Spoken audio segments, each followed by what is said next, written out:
صاحب ترتیب کسے کہتے ہیں؟ بسم اللہ الرحمن الرحیم، حامدا و مصلیا و مسلما، اما بعد۔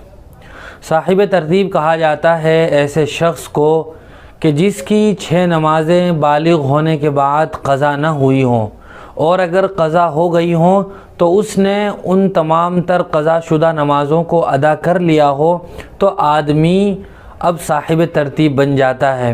مثال کے طور پر کوئی آدمی بالغ ہونے کے بعد نماز کا اس درجہ اہتمام کرے کہ اس پر 6 نمازیں ایک ساتھ کبھی یا الگ الگ قضا ہی نہ ہوئی ہوں، اور اگر 6 نمازیں یا یہ کہ اس سے بھی زیادہ نمازیں کسی شخص پر قضا باقی تھی، اب اس نے تمام اپنی قضا نمازوں کو ادا کر لیا ہے، تو اب وہ شخص صاحب ترتیب بن جائے گا۔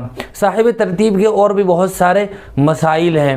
مثال کے طور پر کسی آدمی کی صاحب ترتیب کی فجر کی نماز قضا ہو گئی تو وہ ظہر کی نماز ادا نہیں کر سکتا جب تک کہ وہ فجر کی اپنی قضا نماز ادا نہ کر لے۔ اس طرح کے اور بھی صاحب ترتیب کے بہت سارے مسائل ہیں۔